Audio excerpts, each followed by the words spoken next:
I'm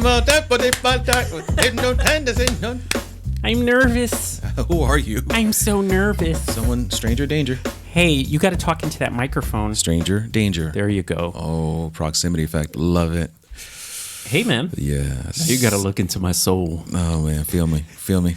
How's that air? Oh, this is wonderful. I was going to compliment you on that. Delicious off my bald head. Yeah, I moved the table over on purpose so that you would get nice juicy air. Hey guys, welcome to the Moe and O Photo Show. I'm Moe Morales. And I'm Omar Gonzalez. And we together get together and talk about things that we like together.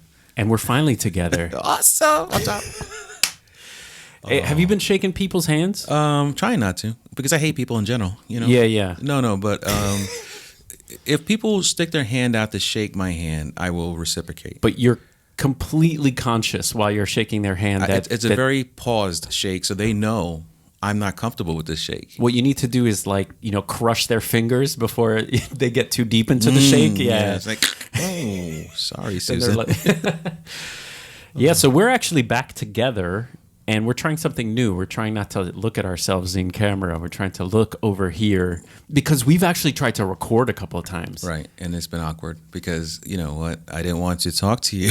Yeah. I didn't want to look at you at the camera. I wanted to look at you, but I had to look at the camera because I felt that's what I had to do. Yeah, same here. And so when you were next to me, I was looking in camera because for a whole year. That's all you've done. It's all I've done. Talking to me, he was looking into a camera. So. I know. So I'm like, wait, he's over there.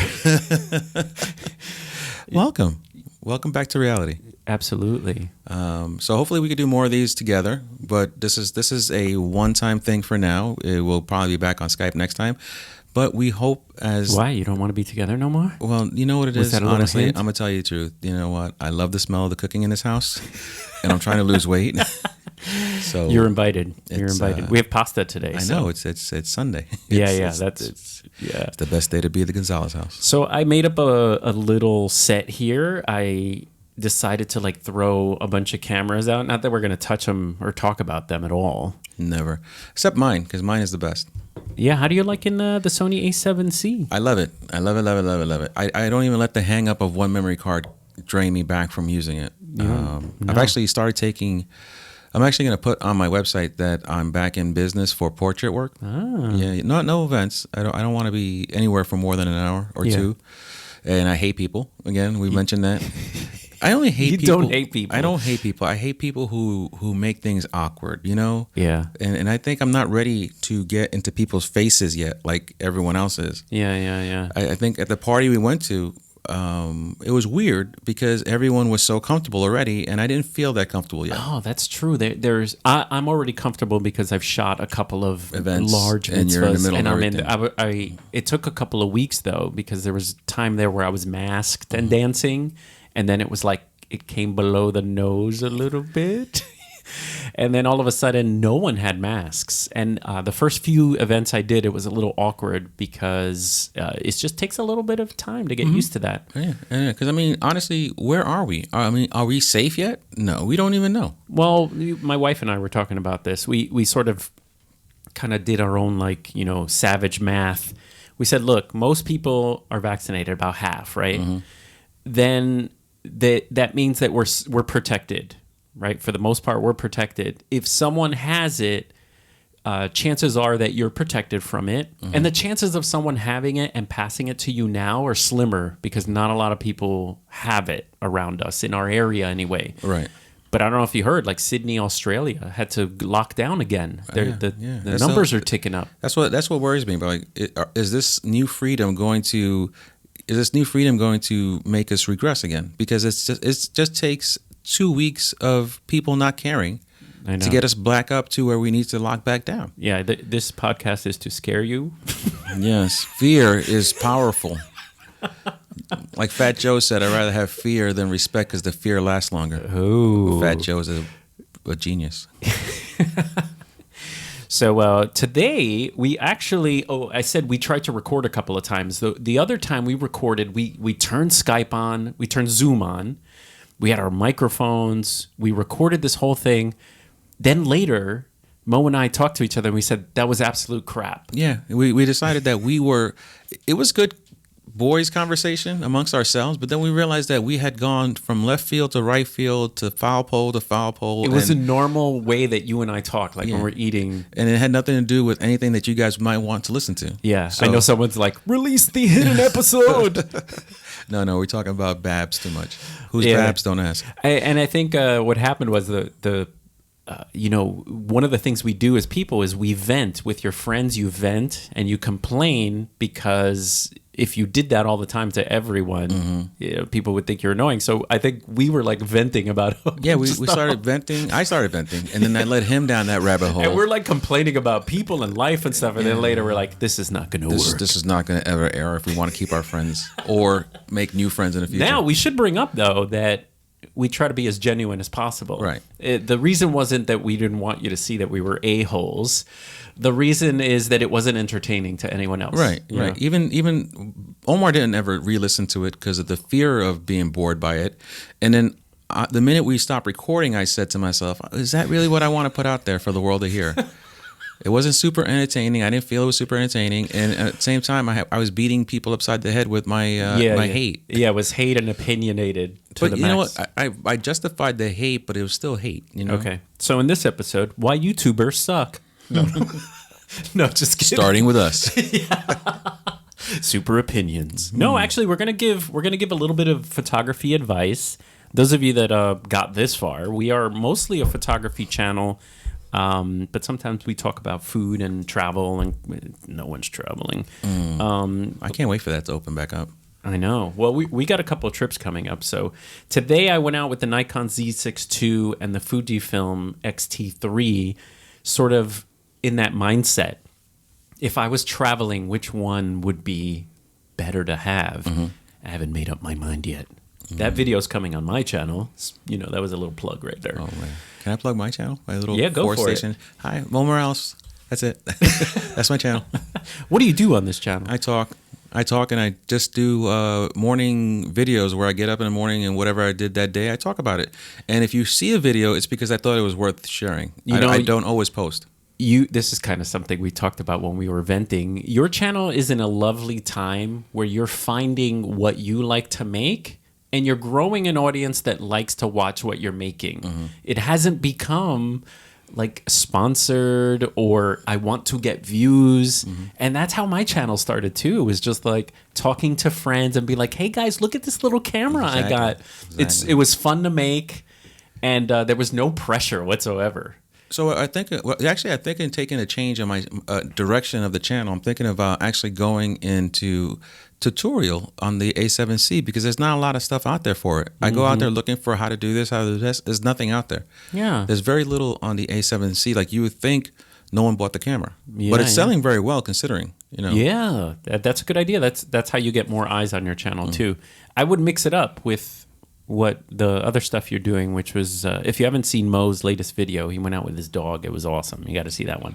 He turned 10, so I figured let's do another photo shoot with my baby, and it was fun. It was fun to see your dog and your interactions with the dog were, that's funny. You unveil the curtain a little bit, like your relationship with your dog. No one ever sees that. Right. And also, it also lends to reinforce the fact that it's not easy to photograph children or pets. Yeah. So that's a video that could have been a tutorial, which you did. You sort of made it a tutorial about, what to do to photograph, your suggestion of like have treats and be patient with dogs was great, And with kids too. Yeah. Lots of treats. So that actually is a good segue to one of the things I wanted to talk to you about today. Okay. When you're shooting a family and there's going to be 4 people in the shoot, maybe 2 of them are children. Do you lay out a plan to the parents before you get started so that they can understand while we're shooting, these are the rules I need you to follow and help your kids / pets or whatever follow? Yeah, absolutely. It's good to set expectations with the client. So I always like having a conversation beforehand to let them know guidelines like how I shoot and how I operate. So first is a conversation on the phone, like what's going to happen in the shoot. And also when we're there, I actually like to go over the rules so the kids hear. no matter what age they are, it's important for them to know, like, hey, here's what we're gonna do. We're gonna have a great time. And some of the guidelines I set forth is really to get the best expressions from the kids. And for me, since I shoot mostly teens, my main rule is to have the parents like move out of line of sight. Like they could always be what's called backstage. Right. So they could be to the right of the kid. Go hide in the bushes, parents. Yeah, absolutely. Don't get the ivy, but go hide in the bushes. Yeah, with little kids, sometimes you want parents around. Right. But with my teens, as soon as mom is behind me, you know, when I first started, I didn't know that mom was behind me making, I don't know, in Puerto Rico, they say mueca, haciendo mueca. Yeah. Those funny faces. Yeah, making funny faces because they wanted to get the kid to laugh. They weren't letting me do my job. Right, and not realizing the kid's at that age where he's too cool to laugh at mom, so he's not going to laugh at all. He's going to be, belligerent face now. I started to really catch on when the kid would be like, stop. Mouthing, stop. Yeah, that's parents, though. And I think, like you said, for little kids, it's important to have the parents directly behind you because I find that what happens is the parent will then try to get the baby to smile and get his attention, but they're doing it over here on the left-hand side, which is a little far away from the camera.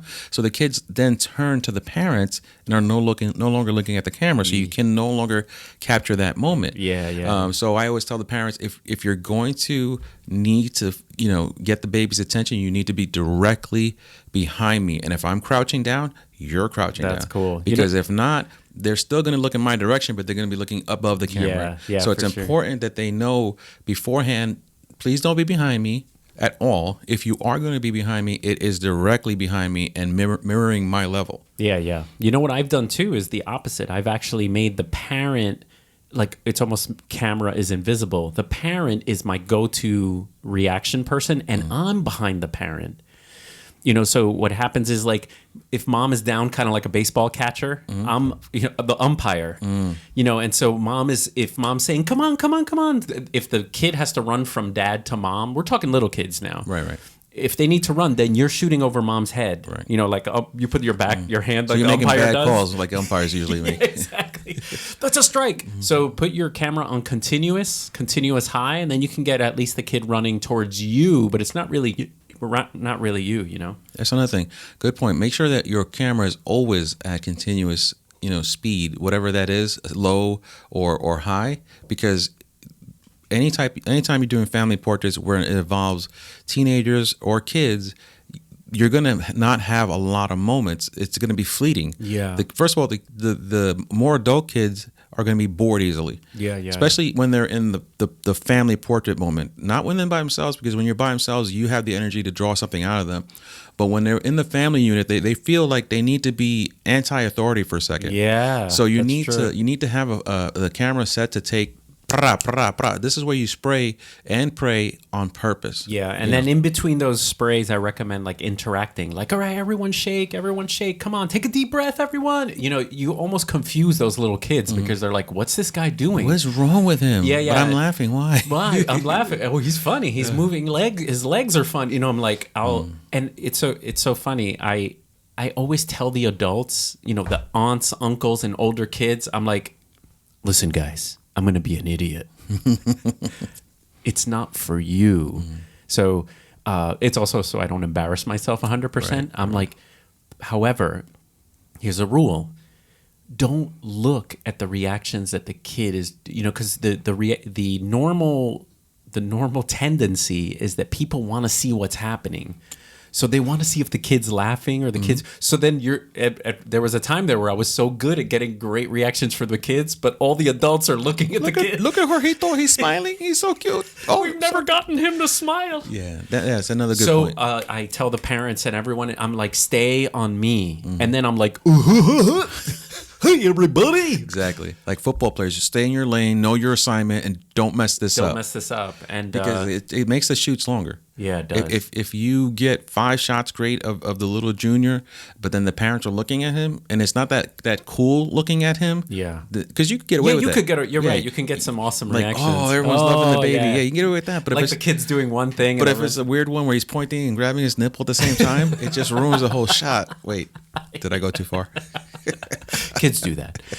You can change things up on the fly. People learn like, well, one of the famous ones is the person who doesn't know me at all and how fast I am is usually like an aunt and uncle in the corner. They are still fixing their hair when I'm finished shooting the family already. And I look in the back of my camera, they're still fixing themselves.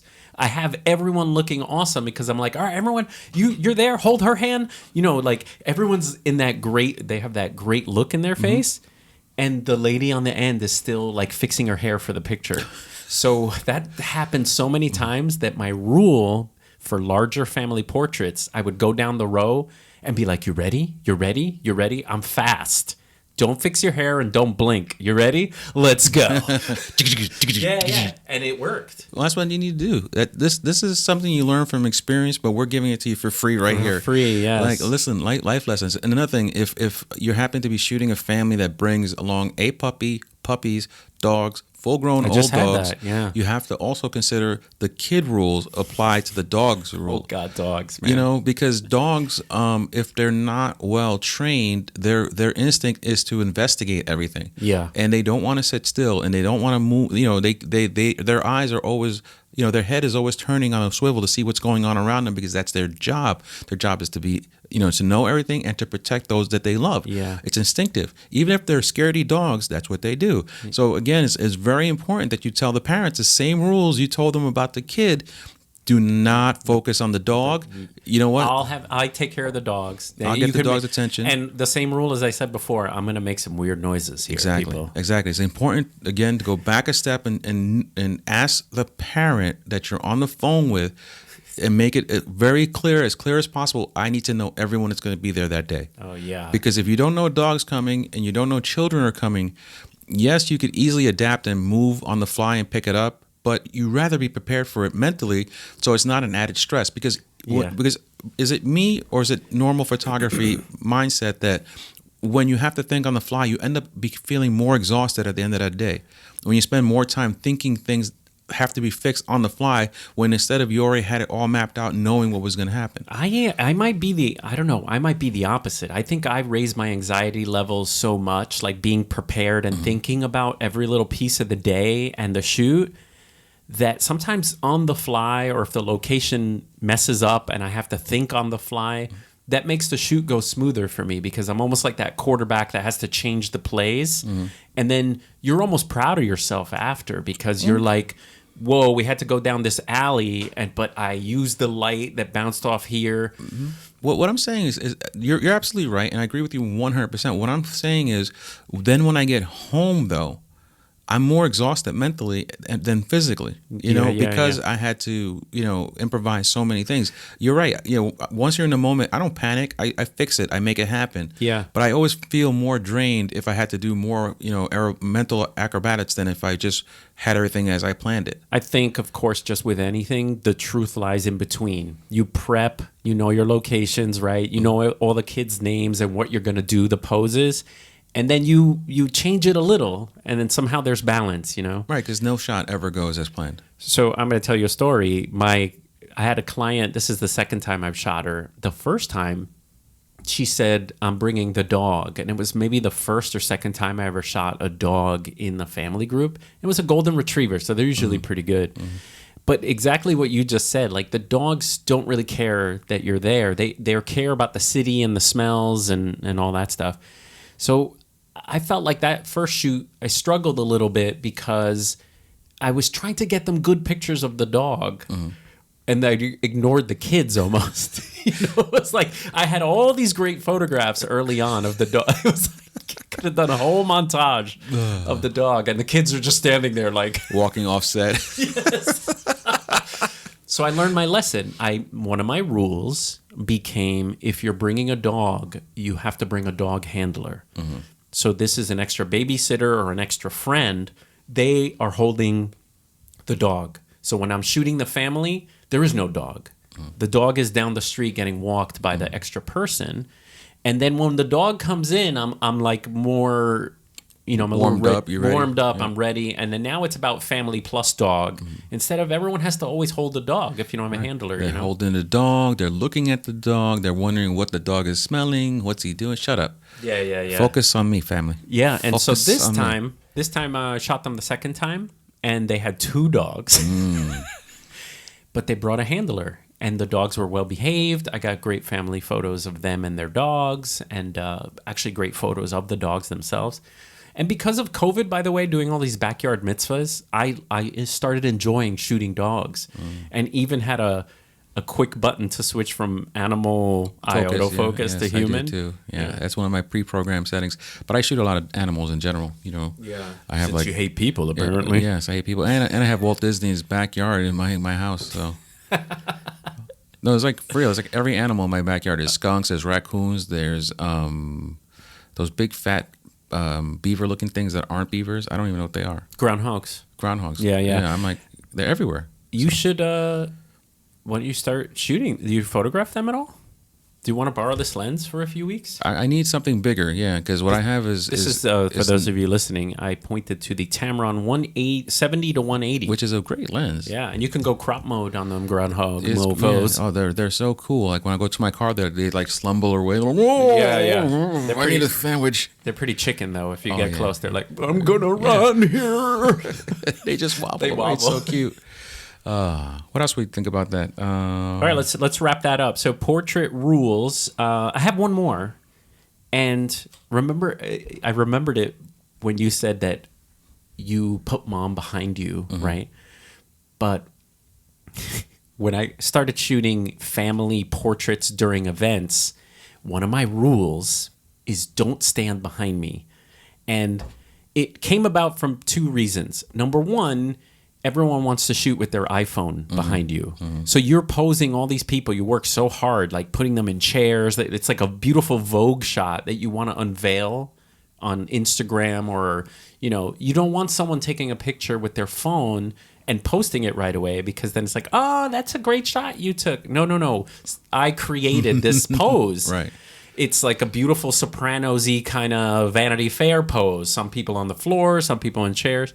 So it's not just the photograph you take, it's the work that comes with it, right? So one rule was don't be behind me because you're not getting my shot. And number 2 is I've taken people out when I shoot with primes because you zoom with your body. Can you imagine grandma behind me? And you've seen me Down move. she goes! You've seen me move, Yes, right? you move like a blizzard. It's just everything in your way is white out.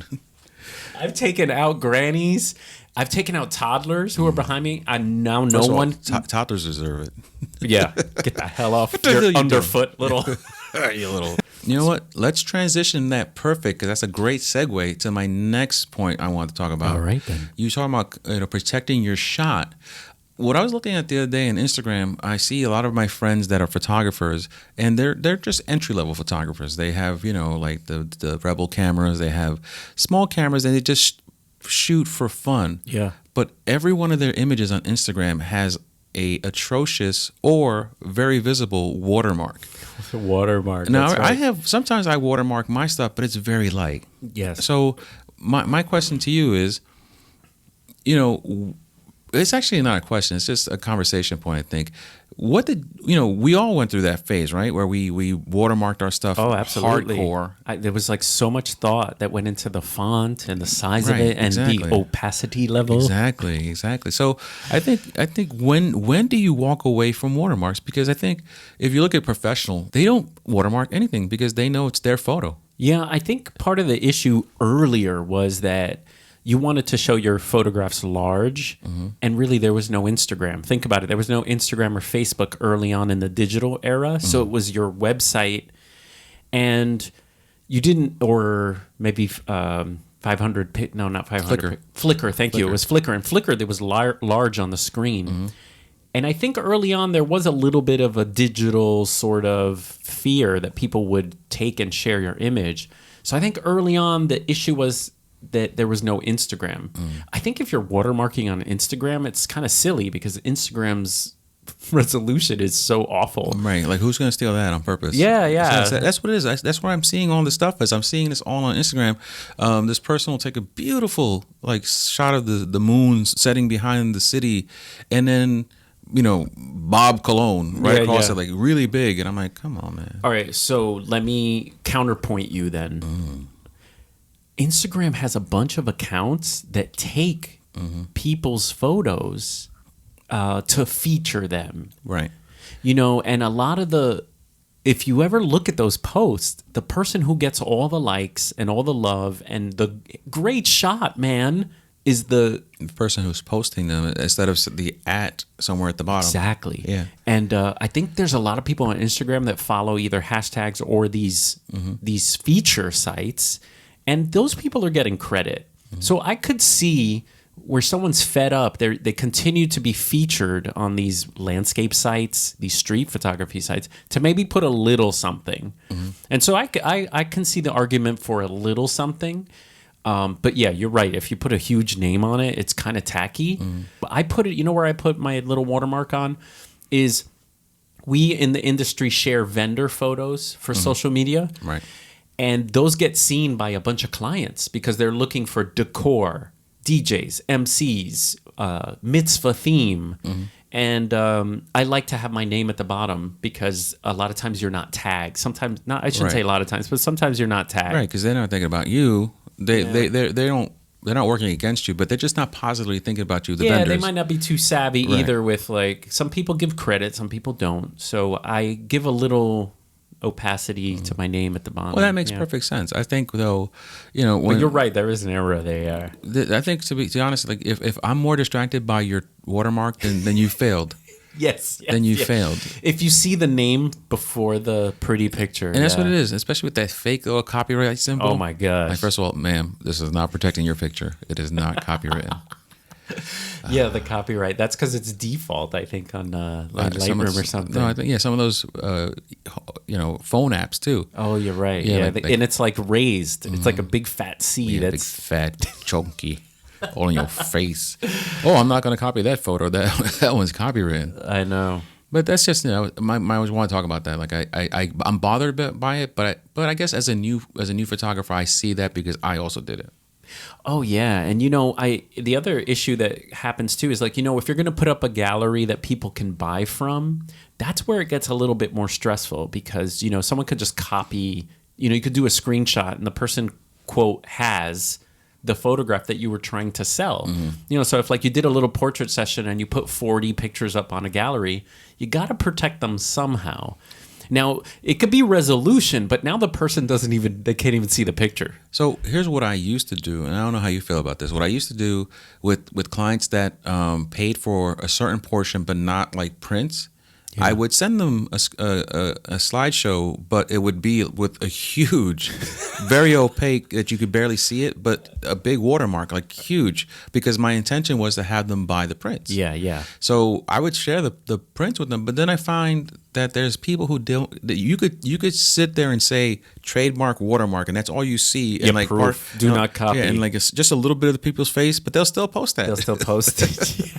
I'm like, what's wrong with you? I know. So then it's like your work now. Oh, what does this guy do with his photos? I've actually had conversations with people on Instagram who are friends of mine, and I've seen them post something like that, and I'm like, you're not doing a service to the person who took those photos. Yeah. I will call people out on that. Happens with graduation a lot. Yeah, I'm thinking graduation like, photos. Hey, you didn't buy this graduation photo. If you don't want to pay for the picture, then don't post it. Don't post it. I mean, you could steal it and just keep it home alone. Yeah. I mean, it's just one of those things that I think that really bothers me. Yeah. I guess as a photographer, that's why it bothered me, because I knew someone took the time to take that photo for you with the intention of you buying something. It's obviously protected, yeah. And you could care less. And again, if you weren't going to buy the photos, don't have your kids sit for the photo unless they're forced to by the school. So you know what the solution is, but it's very time consuming, is after you shoot the portrait session, you could send a slideshow that's small and moves because that's hard to copy, like to screenshot. It's digital. The quality is so bad. Yeah. So that's one thing you could do is like, hey, we're going to give you a little teaser of 10 photos. And then what photographers kind of do is they go in-person sales. So the client never, ever gets to see or manipulate or screenshot the images. You come to the person's house, you open up your projector, And I did this for like the first 2 years. You used to carry your Mac around. Yeah, I used to carry my my iMac. Yeah, like I used to put it in the box. Yeah, 27 inches rolling. I know. I used to like roll into people's houses and be like, "You got a plug? Get a little Wi-Fi. What's the Wi-Fi password?" Okay. And then what I would do is we would sit together and be like, "Do you like that one? Do you like this one?" Mm-hmm. You know, now I see it as completely ridiculous. This Yeah, was overkill. But you know what, though? It's the stuff that protects. help you cut your teeth and get those sales, son. Yeah, it would sell because you know what? The gallery won't ever exist. You won't have these pictures, and we're gonna delete them in 24 hours. Yeah, that's another thing. Yeah, you know what I used to do, and I'd stop doing it though because it was more cost effective because it didn't always work. I would show up with a package of photos already pre-printed, and I would say this package would cost you like $150 for and this. And then they reach for it and you pull it back. I'm like, nah, son. Yo, son. There's a string on it. Yeah. You want that? You want that? That is where a watermark is legitimate, where you actually, someone came to your studio or someone sat their child in front of your camera with the known intention that there was going to be a sale at this point. Yeah, that's true. They It's know different. what they're getting into. Right. As long as you... If you dressed up little Bobby in his little shirt and tie that day, you knew it was picture day. And you also know the prices. And they give them to you ahead of time. You have to really have your If your whole plan was to just grab those proofs and try to erase it with a pencil. Yeah. So sad. Hey, listen, if you guys are trying to do... I think this is a good entry point. I think people that's the first thing where you get your foot in the door for charging people is doing portraits. Right. And I recommend everyone needs pictures for either a holiday card or their kids are just getting older. Then as long as the client has the expectation set, they know what everything costs. They know the session doesn't include prints, that whole thing. Have all your stuff figured out. That's the best advice I can give because what ends up happening is no one knows anything. You don't even know anything, and you're charging people. It's just a mess. So if everyone has the prices beforehand, and they know that you're going to come to their house, you're not going to put anything online. It's tricky. You just have to come up with your own system. There is no right system. That's the thing. No, because every customer is 100% different. Yeah, you could sit in a room with 8 different customers, and you'll get 8 different expectations, even though you've laid it out. Yeah. So this is again, everything we're saying is just suggestions and ideas, things that we've been through, things we've learned from. But don't put watermarks on your images on Instagram. No. I was gonna tell you real quick because you just reminded me here. A quick story of kind of a weird system that I came up with. Didn't come up with. I copied it from another photographer. Listen to this crazy thing. The client wouldn't pay with money. The client would pay with what were called credits, almost kind of like another currency. And the way it worked is like Bitcoin. Right. No, I remember this. Yeah, and it felt so dirty that I did it for a year or so, and I'm like, why am I going through this whole thing? Right, so the way it worked is a portrait, 8x10 costs 2 credits. But each credit is $25. So the 8x10 is $50. Right. But you're not calling it dollars, so it's less painful. Exactly. Right. That was the whole psychology, which was hey, this is only 2 credits. Hey, forget about it. You want to buy 10 more credits? Yeah. Give me 7 of those. And you know what? A lot of things work this way. If you go to an amusement park, the prizes cost 5 credits. But arcades. Yeah, arcades. You buy tokens. They're 25 cents a piece, son. But, so there's that psychology where you're kind of trying to get by, but everyone knows what's going on. So you feel like an a-hole. You feel like a scammer. Susan has 8,000 credits now, and she bought 1 picture. And there was always things, it was these strategies so that everyone always had 1 leftover credit. Right. And it's you could buy 2 more credits. And then buy something else. Yes. Make buy. And we throw in this free plush toy here. It's so dumb.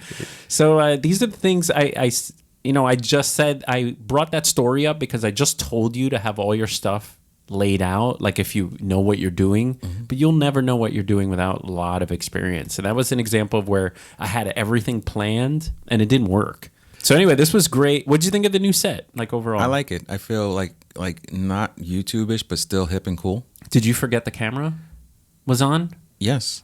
Me too. Times. It was really nice. Yeah. And you know what I found? I listened to you more. You know how a lot of times I'm editing the show and I don't know what you said. Like I heard everything you said this time because I'm watching you. Yeah, edit something for sure though. Yeah.